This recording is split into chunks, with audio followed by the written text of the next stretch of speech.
You're tuned in to Women in America, the podcast that dives deep into the issues shaping gender equality in the U.S. and beyond. Hosted by Pari and Eve, public health professionals by day, content creators by passion, we bring you expert insights, compelling stories, and actionable strategies to push the fight for equality forward. This season, Rights at the Crossroads unpacks the intersections of reproductive rights and gender justice in today's America. On this episode of Women in America, local Texas organizer Ricky Longoria joins us to discuss all things gerrymandering in Texas. Let's dive in. Hi, everybody. Today I'm joined by Ricky Longoria, who I'm super excited for all of you to meet because not only is he just like such a sweet and charming soul, but also is like super well versed on all of the gerrymandering bullshit that is going on in Texas right now that I'm sure all of us are seeing on our socials. So, Ricky, why don't you go ahead and introduce yourself? Yeah, wonderful. Thank you so much for having me on the show. I really appreciate it. And thank you so much, Pari, for uplifting Texas voices and Texas creators because it's an important time. All eyes need to be on Texas right now because Texas is at the forefront. You know, what's happening here in Texas, but who's to say that this is just the key figure for them to continue doing it in red states, to continue on so they don't ever have to worry about losing an election again. So thank you for having me. My name is Ricky Longoria, also known as the Gay Liberal. I use he, him pronouns, and I've been on the ground covering this since it started, since it happened. We knew that the special session that was going to be announced wasn't going to be surrounding flood and disaster relief. We knew it was going to be to gerrymander the state because Donald Trump gave Greg Abbott a call and Greg Abbott said, "What do you need me to do, Daddy?" And he did it. And they're trying to redistrict 5 congressional seats that's going to silence Black and brown voices. So right now, as we speak, Texas Democrats have broken quorum and are in places like New York and places like Illinois and are fighting and having a standoff with Greg Abbott to let him know that we're not going to let him steal our elections and silence the voices of minorities here in Texas. Yeah, thank you. That was such a great high-level synopsis. And for those listening, we're going to deep dive into the many elements of this developing story as we go so that everyone's on the same page. Basically, for weeks now, the Texas Democrats have been trying to force Texas Republicans in the state legislature to discuss the very necessary relief efforts required for flood relief for survivors and just generally ensuring that there's infrastructure moving forward. And instead of doing any of those logical things, Texas Republicans have instead been focusing on redistricting. Redistricting, for those of you who are not familiar, also known as gerrymandering, is a term that is used to describe the redrawing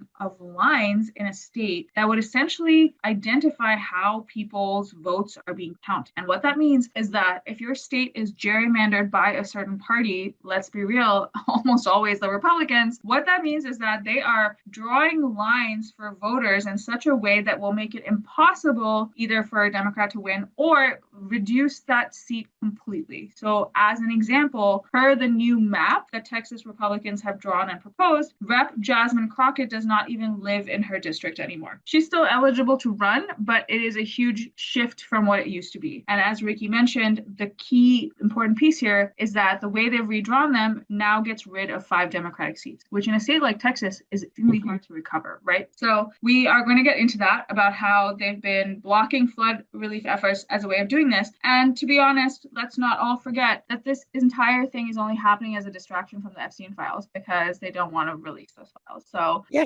Ricky, tell us about what you've been seeing on the ground in your organizing efforts and like in your door-to-door knocking. How are people reacting and responding to this? Absolutely. And, you know, to piggyback off of what you said, this is an entire distraction from the Epstein files. If you didn't know, since Texas has been doing this, Ghislaine Maxwell, who was a key proponent enabling Jeffrey Epstein, was transferred to Texas at a low security prison that gives her basically way more freedoms than she should have. It should not have happened, but they don't want you to know that. So they're using this as a distraction. And Republicans, you know how they love to tie messaging and, you know, have such good propaganda. They're saying that Texas Democrats are fleeing the state and abandoning flood and disaster relief. No, Governor Greg Abbott has an opportunity right now to sign an executive order to get the flood and disaster relief out there, but he's not doing it. He's using this as a distraction, and he knows he's losing the war on messaging because people are coming to the sense and realization that, hey, Democrats didn't abandon people over here. They've been the ones pushing for it. And that's what I'm saying. I was in Arlington last Monday, and I saw hundreds of people show up. When I went, I drove 6.5 hours, and I was thinking to myself in the car, my gosh, I can only imagine, what if it's a flop? What if no one shows up? What if the Republicans get what they want? It was the complete opposite. I talked to so many different representatives. I talked to different voices, community organizers on the ground, and they all had one thing: let the voters have their maps. These maps don't belong to one party, don't belong to one politician, don't belong to one family who's,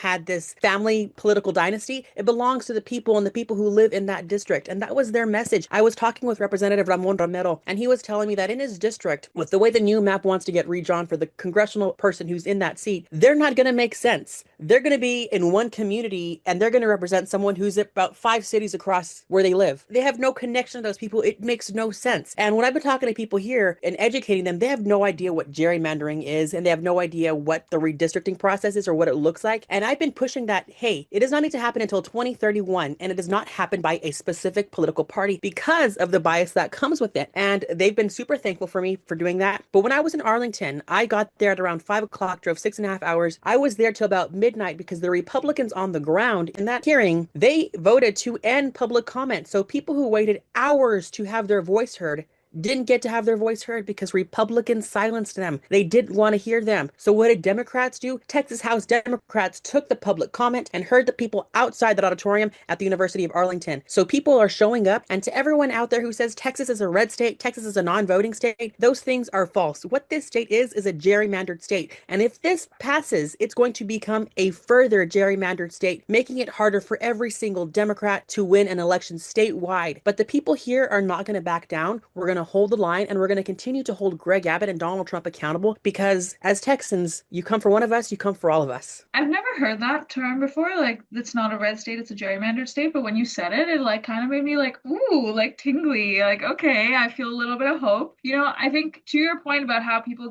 not familiar with gerrymandering, you said that it doesn't need to happen until 2031. Give us a little bit of background on like why it would happen at all and why they're allowed to do what they're doing right now. Yeah, so to my understanding, it happens every 10 years with the census. And once they get the census data, they look at that, they see what the demographics are and how they can best represent the people and, divide them into those congressional districts. I live in Congressional District 15. Before the midterms happened in 2022, I believe, it was a Democrat-held seat, but the congressional maps were redistricted. And I'm down here in the Rio Grande Valley near McAllen, and I'm right smack in the middle of McAllen and Corpus Christi. So I'm in a small town called Falfurrias. This district was held by Democrats for forever, up until 2022. Monica de la Cruz won, but she only won because of the district. If you look at our Texas 15 map the way it is right now, it looks like if a child got a Sharpie and just drew whatever they wanted, because we're all the way down here and our district goes up to parts of San Antonio. Like it's so weird. It makes no sense. We have no connection to those people up there in San Antonio. Those people up there don't have the same issues as the people down here. So it makes no sense. And that right there is an example of a gerrymandered state, because yes, I do get an opportunity to vote, but my vote's going to be canceled out by the new cities they have within that map that is heavily populated by Republicans. Yeah, and I think that for reasonable people like yourself, it's easy to say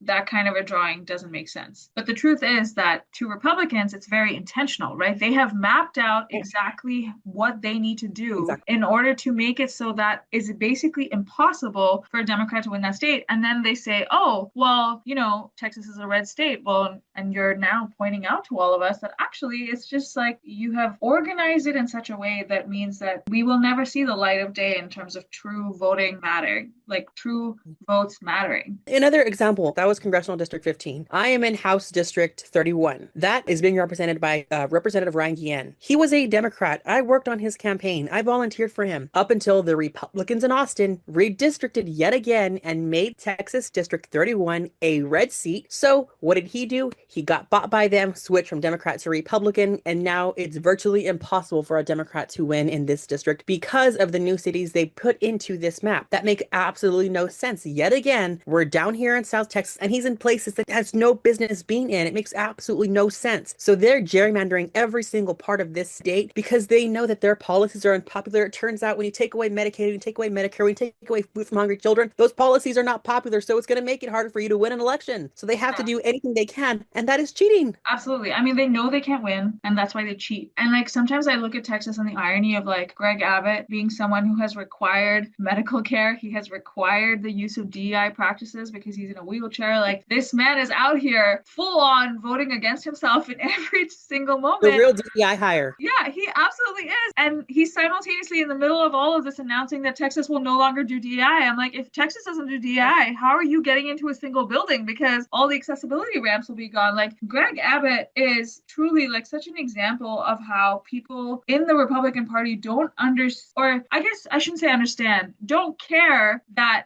they vote against themselves, that everything they're doing is, everything they are is exempt from what their party stands for, because they believe that they will be the exception. They are somehow immune to any of this, right? And so I'm curious, like you've been on the ground and hearing from people, hearing from reps, but also just hearing from the everyday Texan. Have you been surprised by people's reactions to this whole situation? I've been overwhelmingly surprised by the amount of reactions that I've gotten on social media. I was on the ground in Arlington. I've been making videos since the 2024 election. That's when I really came into action of being a content creator. And I was just posting random updates. Well, one video really took off. I got over 20,000 likes on that one video when I showcased how many angry Texans showed up, how many union leaders, how many organizers came to have their voices heard. And I got so many comments and DMs wanting to see how people can get involved, so much that someone, one of my followers, her name is Kate, sent us pizza to people who were there. So I've been overwhelmingly surprised, overwhelmingly filled with joy and grace. And I absolutely love it because it gives me hope. It gives me that recharge to fuel to get back in the fight, because people are counting on me. People who were not able to be on the ground, but I had the opportunity and the privilege to be there. It reassures me that, hey, I am doing something right. People are listening to me. And 20,000 people who were in Texas,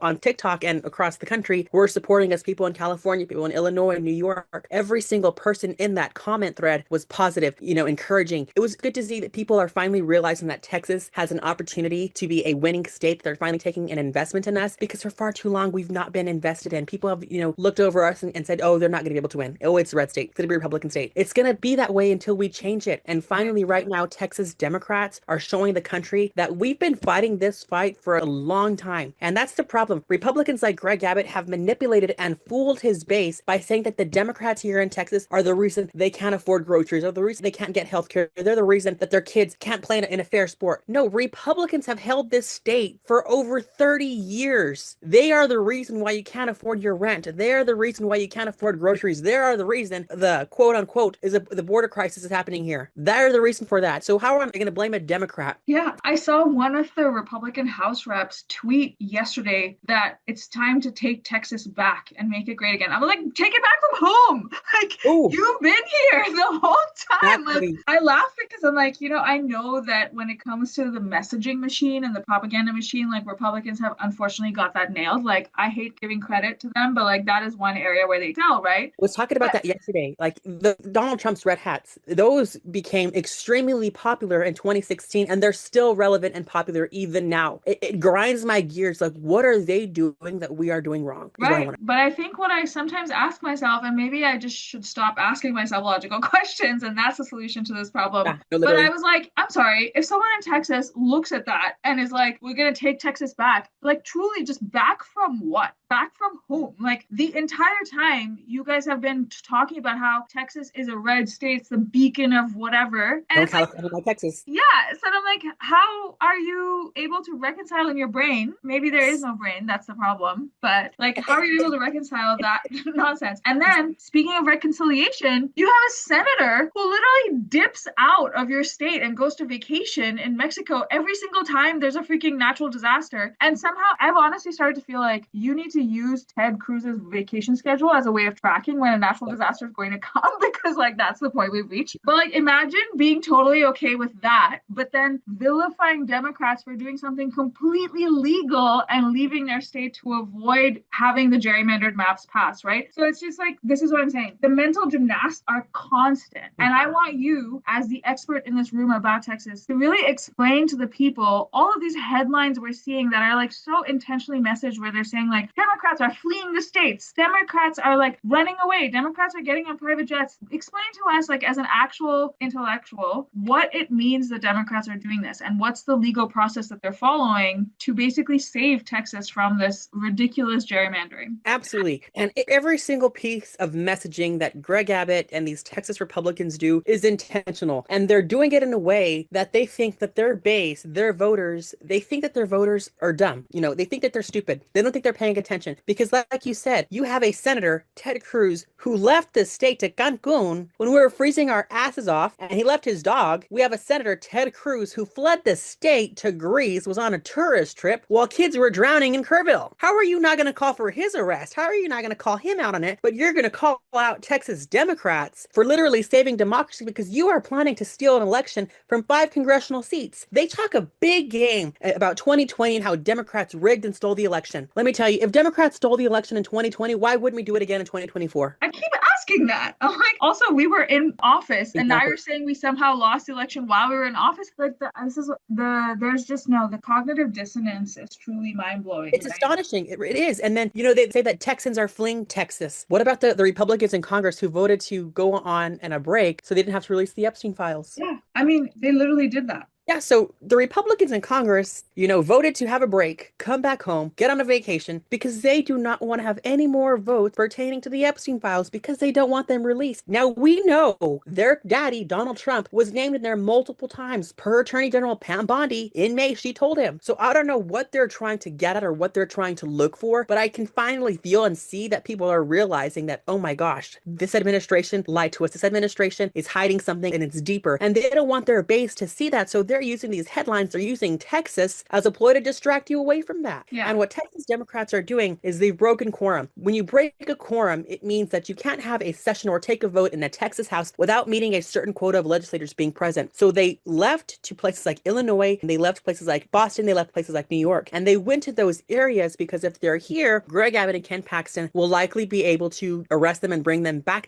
to Austin, to the Capitol, but that has no jurisdiction when you're out of state. So they left their families behind, they left their jobs behind and risk everything because they know the gravity of how serious this issue is. And I don't know if you know, but for those who are watching, Texas legislatures here make $7,000. That is not a livable wage because it's a part-time job. They usually have full-time jobs other than being a legislature. Like we have Senator Molly Cook. She is a nurse out of Houston and works 2 shifts just to make ends meet, all while fighting in Austin for our rights. So they went to these places to have a standoff, and I guess to kind of negotiate with Greg Abbott and let him know that what he's doing is unconstitutional. Because why is he fast tracking this bill? Why is he fast tracking it in from one day to the next? Not a lick of disaster relief has been present. I think there was only 2 hearings about disaster relief that has happened. Why are they fast tracking this bill? Because they know they're going to lose in 2026. Now, Greg Abbott has called for the arrest, and Greg Abbott has said he's going to call for the expulsion of over 50 House Democrats. Now, in order for him to do that, he has to have a quorum. There's no quorum. So if there's no way Texas Democrats are going to come back to vote against them being expelled, he's doing it because he knows he has nothing else, and he's trying to win the war on messaging to try and seem like a strong leader because Donald Trump's counting on him. He's up for re-election, and if he doesn't have Donald Trump's endorsement, he knows he's going to lose. So he's trying to get scrappy. He's trying to save his face and trying to show Donald Trump that he's doing everything in his power to save him and get those seats rigged and get those seats stolen from those 5 congressional districts. This is such a funny catch-22 where it's like, oh, I want you to be here to vote on these gerrymandered maps, but the fact that you're not here is making me angry, and so I'm going to expel you. But in order to expel you, I need you to come back here so I can expel you. Like, so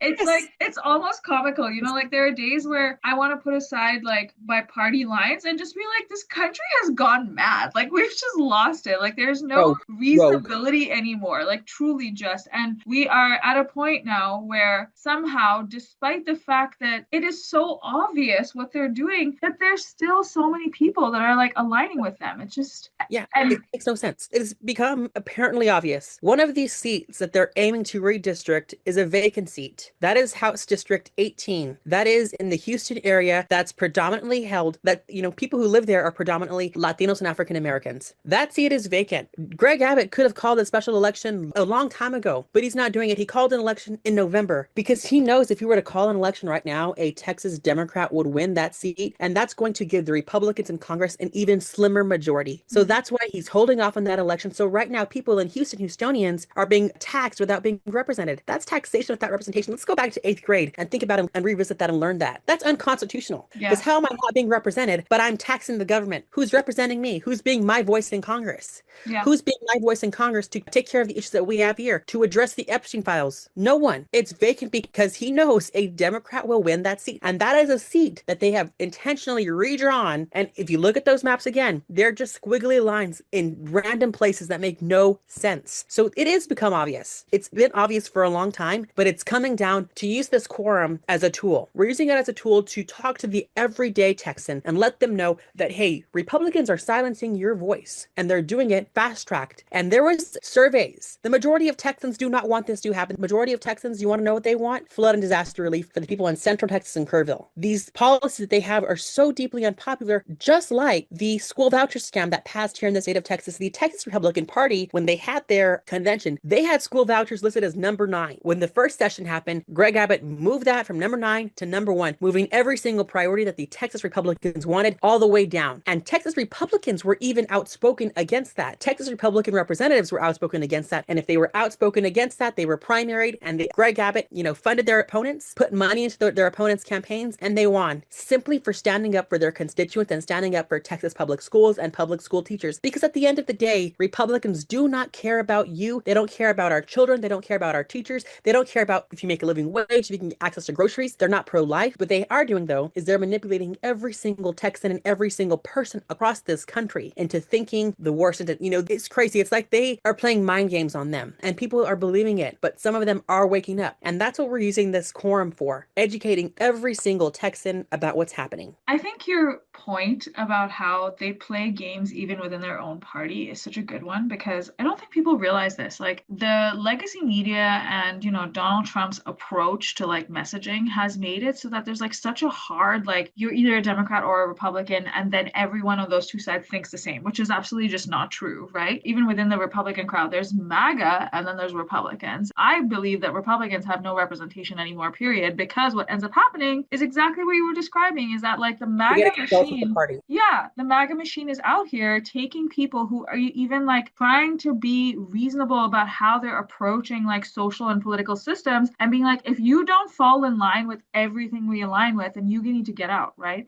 I've talked with Republicans on the ground here in Texas. I was doing voter ID, I was knocking on doors, and I encountered some Republicans, and I was talking to them about the big, beautiful bill. And I talked with this one individual who told me, he goes, my mother relies on these programs. She's disabled, she's on Social Security. We rely on things like Medicare. I didn't realize how much money was going to be taken away from those programs, and Republicans in Congress are fast tracking it while we're asleep here at 4 a.m. And that's what it's going to take. Talking to every single person, whether they're a Republican or they're a Democrat, putting aside partisan politics and just educating them on the fundamentals of what's happening, whether it be through social media, whether it be through knocking on doors in your community. So many people ask, what can I do? Go knock on the 2 doors down the street. Let them know what's happening. If you don't have social media, go talk to your 2 neighbors. Let them know what you're fighting for and why they should be fighting for it too. I was talking with my sister's boyfriend the other day, and we were having dinner, and we asked him if he was politically engaged, and his response was so heartfelt. He goes, I never really cared until Leanna told me I should care. And it's because she was using her, relationship in her personal life, and that's what it's going to take. I have Republican family members who,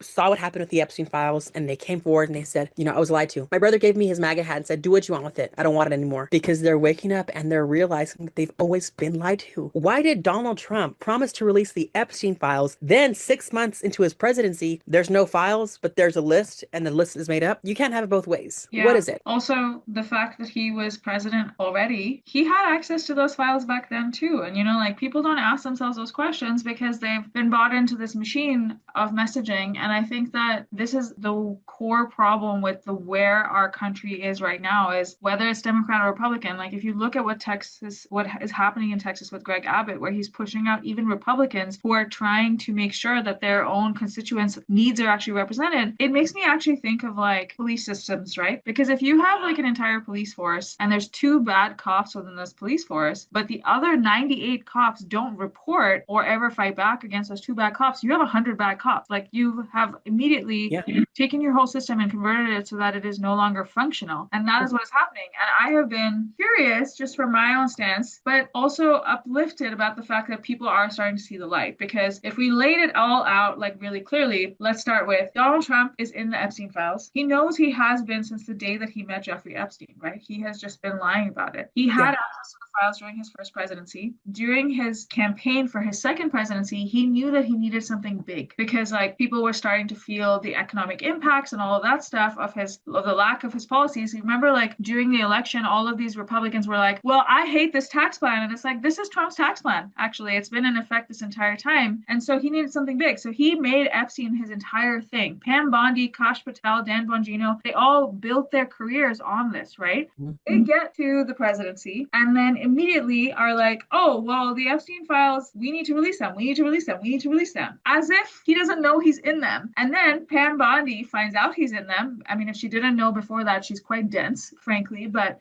finds out she's in them, tells him, and then all of a sudden they're like, wait, no, the list doesn't exist, but the files are also made up, and also Obama created this whole thing, and this is Biden's fault somehow, and like, we don't even know what you're talking about, right? And I think that he genuinely expected that he would be able to tell his followers to just forget about it, and that they would, because he has done that before. But he centered his entire platform and the platform of multiple other people on this. So now what's happening is instead of talking about it anymore, he is putting pressure. He's put pressure on Congress, which is why Mike Johnson released the whole Congress and basically said, we're off until August, because they are hoping that by the time September rolls around, people have forgotten about this. This is why he's putting pressure on Texas. Like, people are literally losing their ability to vote, like their constitutional right, because he doesn't want to release the Epstein files. Like, that's what it is. And I'm glad that people are starting to make that connection, but I think that people like you and me, we need to continue to be super loud about the fact that, like, they don't give a fuck about Texas. They don't give a fuck about what happens to the people of Texas. They literally watch these little girls be taken away by floods and die and have not done a single damn thing. And not only have they not done a single damn thing, they don't want to do a single damn thing either. Because it can happen again. They could do it right now. You don't need a session to get disaster relief. Greg Abbott can do it right now. Sign an executive order and get funds out to those people. But he's refusing to do that. Yes. He's refusing to do it because they don't care. They're not pro-life. If they were pro-life, that disaster declaration,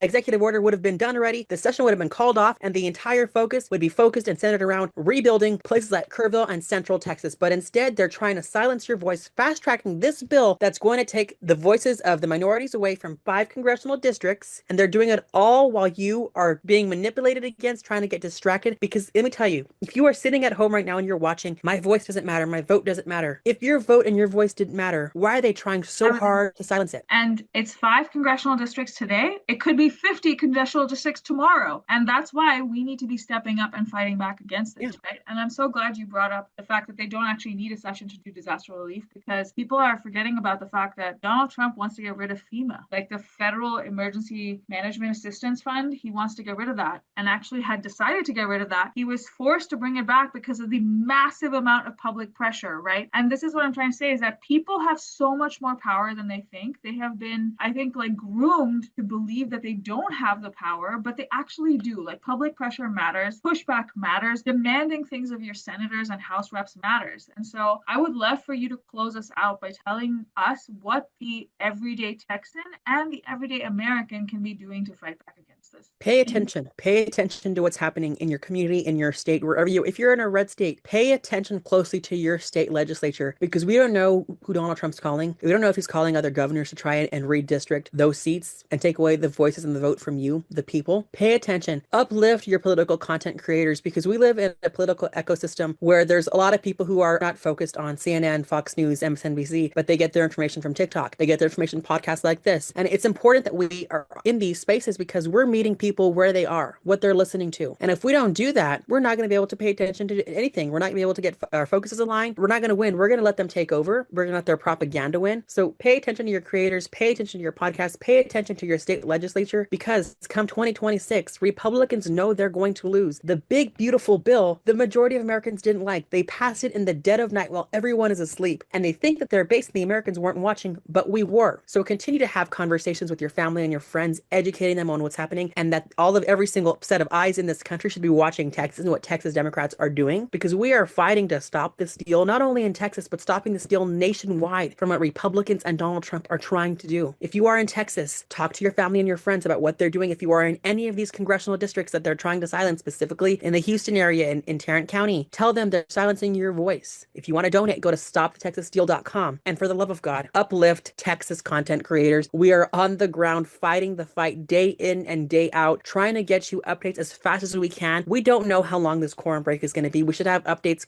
within the coming days. But we are using every single tool in our toolbox to fight for the people. And please don't get distracted. Don't get discouraged by what Greg Abbott and Donald Trump and Ken Paxton are doing. Don't get distracted by those empty threats, because there's the Texas legislatures who are the Texas Democrats fighting back. They're attorneys. They know what to do. They know how to fight back. But it's $500 a day they're getting fined. So please send a $2 donation to stopthetexassteal.com. Let them know we have their back, because all eyes are on Texas and we have to keep the momentum going. We have to do this so Greg Abbott and Donald Trump can get the message loud and clear. We're not going to let them have power over our maps. I think that is very critical thing for people to remember, is that Texas is often the testing ground for Republicans and what they think people are willing to put up with. And just because you might not live in Texas does not mean that this doesn't affect you, right? We are talking about it today, but tomorrow it could be a whole other state, exactly like Ohio. Yeah, you don't know which governors Donald Trump is on the phone with bullying. So we need to be taking a stand every time we see something happen the first time, because it cannot happen a second time anywhere. Like, that needs to be our approach. And so, Ricky, I super appreciate you for coming on and laying out the fact to people, and also just showing us, reminding us that the people on the ground are not the equivalent of the governors and the senators, right? Like, and everyday Texans are feeling very differently about this and are fighting back, and we need to be... Just go to my pages, go look at the number of people that showed up, and you'll see that it doesn't make sense. This is a gerrymandered state.